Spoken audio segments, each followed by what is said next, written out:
He invitado el día de hoy a Juan Cheput, quien ha sido exministro de Trabajo, congresista, analista político y también periodista, para preguntarle al respecto de lo que piensa, ¿no?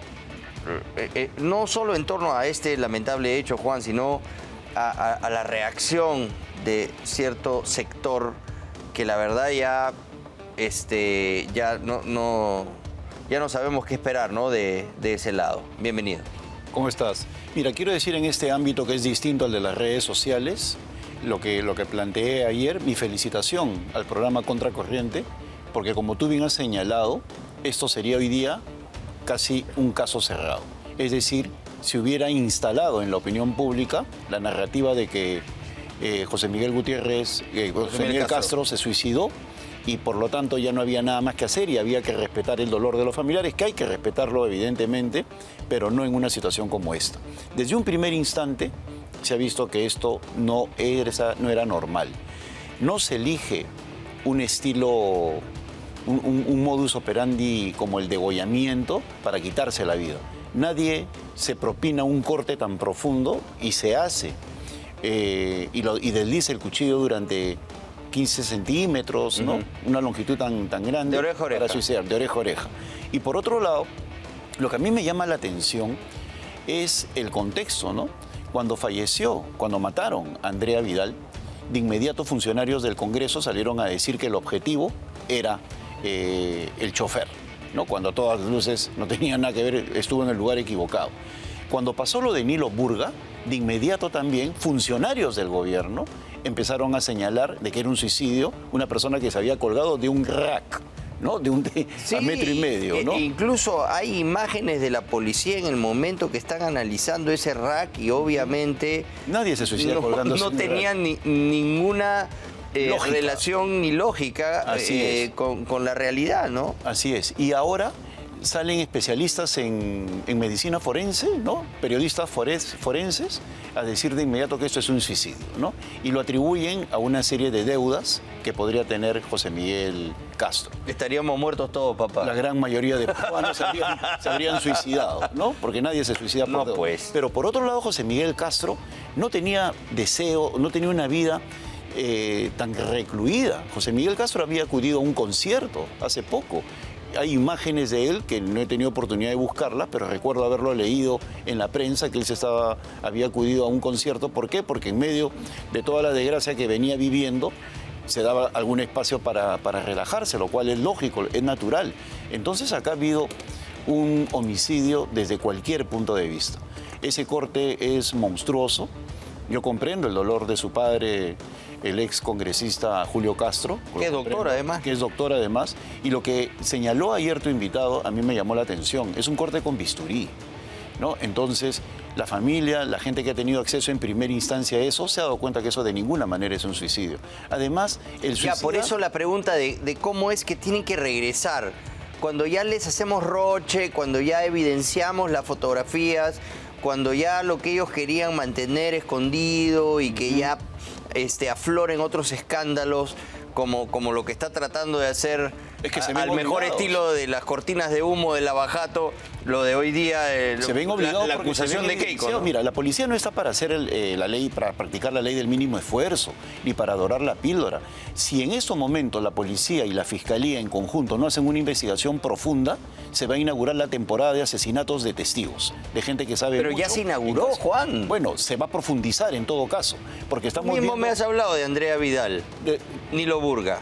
Ahora José Miguel Castro. La extraña muerte de 2 testigos del caso de Sada Goray. Así es. ¿No? También que están involucrados, se puede meter en este contexto. Entonces, es lo que sucede en un país cuando no tiene instituciones y crece económicamente. Es igual a que un vecino prospere económicamente en un barrio, para hablar coloquialmente, maleado y permanezca en la casa. Obviamente, si no hay vigilancia, si no hay policías, ese señor va a sufrir una serie de atentados, ¿no? De violencia. ¿Y tú crees que ahí, digamos, hay una omisión, una negligencia de José Domingo Pérez en no haber protegido debidamente sin ninguna duda, mira, colaborador? Sin ninguna duda.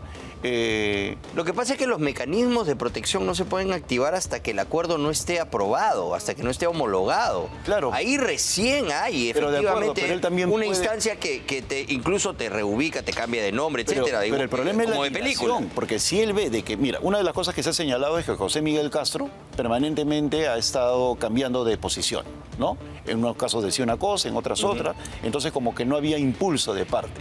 Pero si eso sucede, que el fiscal cierre pues la posibilidad de que sea colaborador eficaz y le dé la prisión preventiva que él se le había suspendido, porque él ya en el 2019-2020 sufre de una prisión preventiva y como consecuencia de eso decide empezar el proceso de colaboración eficaz.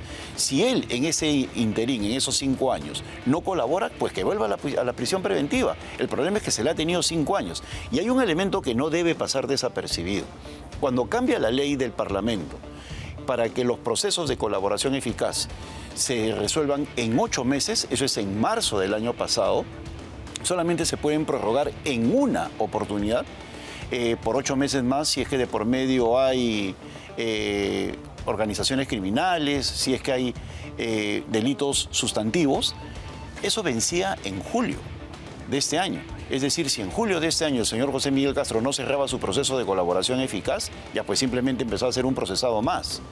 Entonces, en este mes de julio él iba a hablar, no iba a esperar septiembre, iba a ser en julio, porque ya la nueva ley cerraba el plazo en este mes, para, que como te digo se dio en marzo del 2024 con el actual Parlamento. José Domingo Pérez le echa la culpa a esta ley de todo su fracaso. No, ¿por qué? Porque simplemente, como te digo, ¿no? Si él hubiera actuado como corresponde y ve que lo están meciendo o ve que están dilatando cualquier tipo de información que le puedan brindar, pues cierra el caso. Pero a él le convenía dilatar y dilatar. Claro, pues, por eso te digo, acá hay negligencia de todas maneras de la hasta Fiscalía. septiembre del 2025. Acá hay negligencia de la Fiscalía sin ninguna Negligencia duda. o complicidad.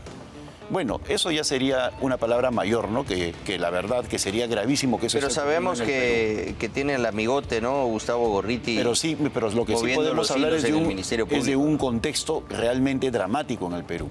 Que salgan de inmediato a decir de que esto ha sido un suicidio con un afán de desviar la atención. Sin tener sin ninguna tener mayor ninguna prueba, ¿no? ni fotos, ni cosas por el estilo. Eso sí es un hecho concreto.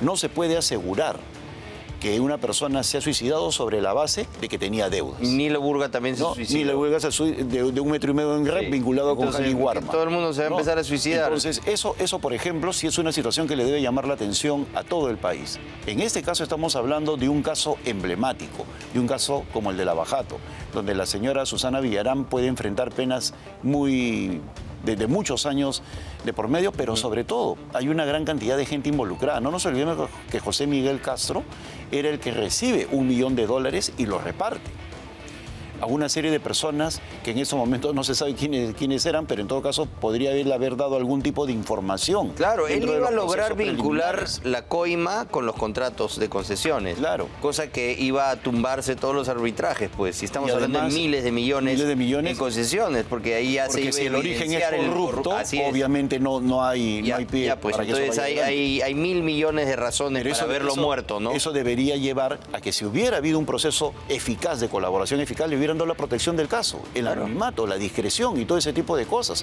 O sea, que hay negligencia, la hay, sin ninguna duda, en esta fiscalía. Y como acaba de decir el doctor Rodríguez, pues simplemente es una fiscalía ad hoc. Así dedicada es. por completo a este Equipo caso. exclusivo, no hay casos nuevos. Así es. 5 años Mira, te y demoras además en decidir hay una serie de lo de insumos. la colaboración eficaz. Yo lo veía- Cuando el juicio está a la vuelta de la esquina Al y ese es señor tu Jo- principal testigo. Mira, el señor José Miguel Castro en los pasadizos del Congreso, y eso lo he escuchado de congresistas que estaban en la comisión Lavajato, él ya había dado una serie de informaciones y una de las cosas por las cuales se caracterizaba era por los cambios de posición, ¿no? Pero él siempre manifestaba de que no sabía si hablar o no hablar, pero deslizaba los hechos hacia otras personas. O sea, en la comisión Lavajato también había información que ha recabado la Fiscalía. La comisión Lavajato del Congreso del 2016-2019. ¿no? Entonces era una persona que ya venía aportando y por lo tanto merecía un tipo de protección adicional. ¿En condición de qué? De que era un testigo que sabía mucho y que definitivamente había Pero sido obviamente, el encargado de la maraña financiera. Pero va de dejando regados los cadáveres a su paso José Domingo Pérez, No, pero por eso, del hecho de Alan García. lo que yo estoy ¿no? Entonces, ¿por qué este señor sigue con estos casos? Ya fracasó en casos cócteles, otra vez mete la acusación. Nuevamente por 35 años organización criminal, todo el show igualito, calcado para las elecciones. ¿Para qué? No para que se haga justicia, No, pero mira, no para conocer la verdad, sino acá, simplemente hay para varios utilizarlo elementos, como ¿no? arma blanca en contra de los enemigos. Susana Villarán está siendo denunciada en estos momentos por organización criminal, por lavado de activos, ¿no? Por todo ese tipo de cosas. Pero por otro lado hay otro elemento importante, la propia condición que ella plantea en una entrevista, que ella recibe la plata, y por otro lado hay otro audio. Sí, que en nosotros el cual- lo sacamos en Cuarto Poder. Así es. De los en el tres cual- palos. Estaba sí. con Gabriel Castro y con José Miguel No, Castro. José Miguel Castro y Gabriel Pardo. Y Gabriel Prado, perdón. Gabriel Prado, ¿no? En los cuales José Miguel Castro le llama la atención a Susana Villarán y dice, ¿cómo no quieres, ¿no? Que esté como cuando dicen que yo soy el corrupto, cuando yo solamente recibo órdenes, etcétera, etcétera? O sea, se queja con Susana Villarán. O sea, hay una serie de elementos probatorios que son testimonios claros, contundentes, como los audios, que han significado para que otras personas terminen en la cárcel.